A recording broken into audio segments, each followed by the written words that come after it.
Ashama harka fuunee daawwattoota fi hordoftoota keenya akkam nagaa keessanii nageenya koo kan jaalalaa fi kabaja bakka isin jirtanitti isin haadha qabu egaan odeeffannoo ajaa'ibaa tokko qabadhee isiniif dhiyaadheera hamma xumura odeeffannoo kiyyaatti na waliin turaan affeerraa kootti namoonni YouTube chaanaalii keenya faaraa taatan subscribe gochuun maatii keenya ta'a isiniin jedha.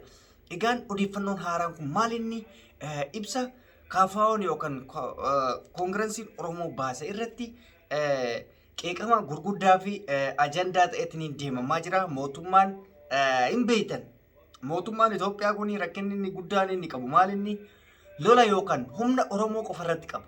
Gaafa diina bira gahu humni isaa gara kadhaatitti jijjiirama jechuudha. Har'a namni tokko biyya takka ijaaruudhaaf waa'ee nageenyaa yoo baase keessattuyyuu dhaaboliin siyaasaa yeroo biyyattiin rakkina wayii isii mudatu ibsa ejjennoo baasuun beekamaadha. Aadiidhallee maaliif yookaan maaliif dhaaba jedhamanii achi taa'arre yoo rakkinni biyya sanii isaan hin ilaalanne yoo ibsa ejjennoo tokko baasanii mootummaa fi uummataaf waan dabarsine wanni dhaaba jedhamaniif tokko hin jiru. Garuu har'a ABO'nis KFO'nis ibsa ejjennoo baasanii jiran.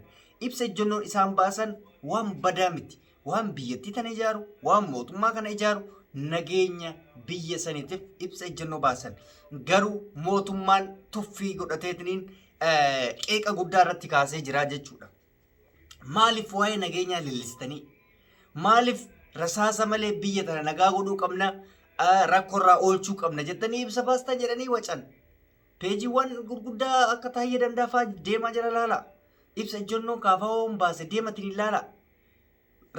Hanqinni isaan KFO'n baase maalin ibsa san keessatti hanqinni maalin waan mootummaa kana qeequ qabamoo akkasuma mootu ijaarama biyya tanaatiif dubbatamoo waan biyya walitti buusu dubbatamoo hammeenya kam dubbatan isa mootummaa bira deemtan immoo qondaaltota mootummaa kan akka Taayyee fi kanneen biraa jala ijaarama isaan godhaniif san wanti isaan balleessanii sadarkaa irratti barreessuu sadarkaa qeequu bira ga'e maaliin amma laal jara kenna kana KFO'n ibsi inni baase maal inni biyya tana lola yookaan gaaga'ama waraanaa tana keessaa hambisuudhaaf nageenyi nu barbaachisaa jedhan.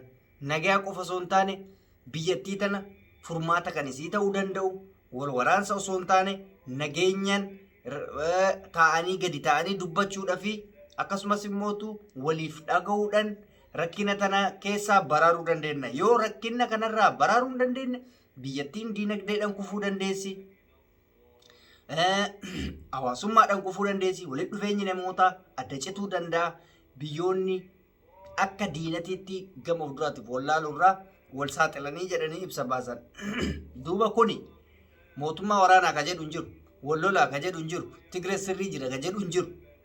Mootummaa sirrii jira ka jedhu hin jiru. Biyya takka keessatti wal waraansi hin barbaachisu. Kara siyaasatii fi kara mariitiin furaa jedhan. Duuba kun yoo diinummaa nama godhe, yoo Tigree TPLF hin deeggaruu nama godhe, isa kamirii nageenyi isin barbaadu jirtan. Barna dhibeena. Gaafa Oromoon afaanii waa dubbattu rasaasan itti fiidan. Gaafa diinni isin dubbatu immoo gadi baatanii miidiyaa irratti maal ol dhaqqabaan biyya tana ijaaraa biyya tana kufaatti irraa hambisa jettan. Na dhibeena. Nama deeggaraa KFO'ti miti. I don't care. Bilchiginnaas miti. Dhaaba kamuun deeggaru inni hin jaaladha malee. Namni osoo hojjete bilchiginna illee hin jaaladha. Yoo KFO'n hojjete KFO'n illee hin jaaladha. Yoo ABO'n hojjete ABO'n illee hin jaaladha. Nama hojjete hin jaaladha. Har'a garuu ofii keenya afaan tokko waan beeknuuf afaan Oromoo waan dubbannuuf KFO jetti albaatiin bilchiginnaa hundi isarratti baatee jechuudha. Wasai amma maqaa mootummaa nyaatan kun mootummaadha.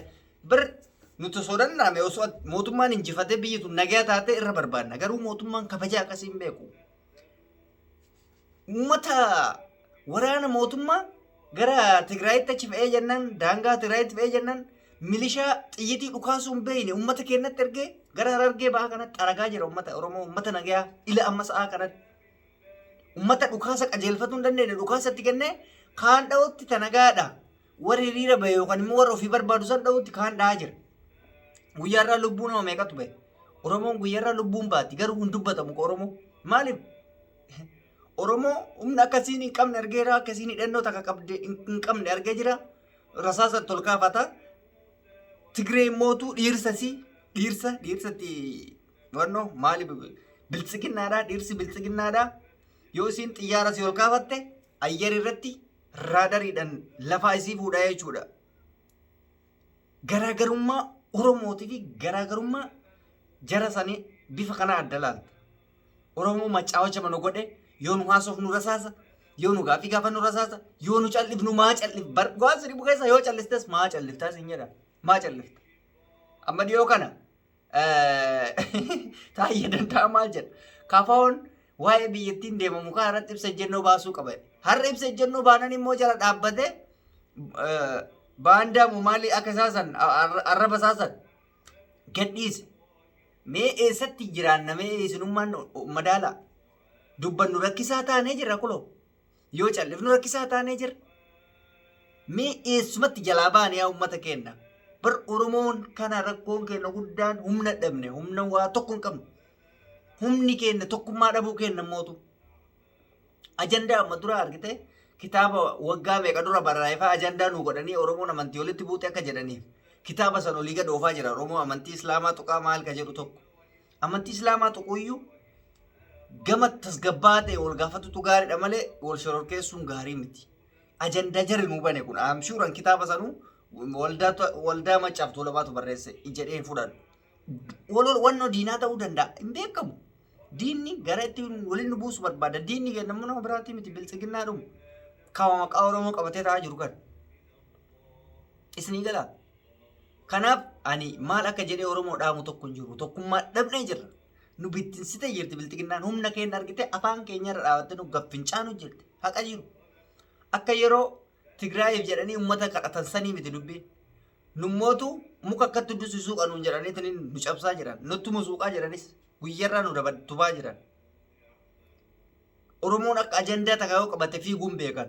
Waa'ee hidhamtoonni siyaasaa mana hidhaa keessa dararamaa jiranii dagannee waa'ee tiippelleffaa sonna nullee rakkinni kenna. Bar dhugaa geessee tokko mootummaanis nu qalbii teenna arge akka nu jasbaa taane. Maaliif isiniin jedhe? Bara Alulaa Salamoon Tigirichi bara wayyaanee keessa uummata Oromoo fixaa ture ibsa baasee hiriira Oromoo yaasaa jiru keessa jirra. Ameerikaa kanatti afaan Oromootiin barreessa dhaqaa laala Alulaa Salamoon namicha jedhamu. Tigiree tokkoffaadha. Afaan Oromootiin barreessaa uummata keenya hiriira yaama.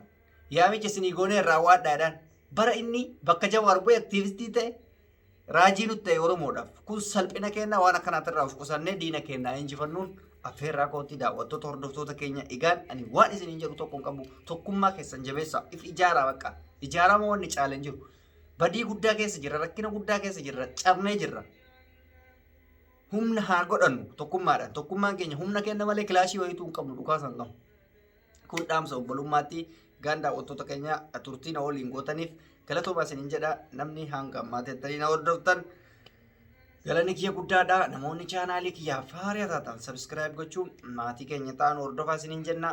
Fayyaa ta'a.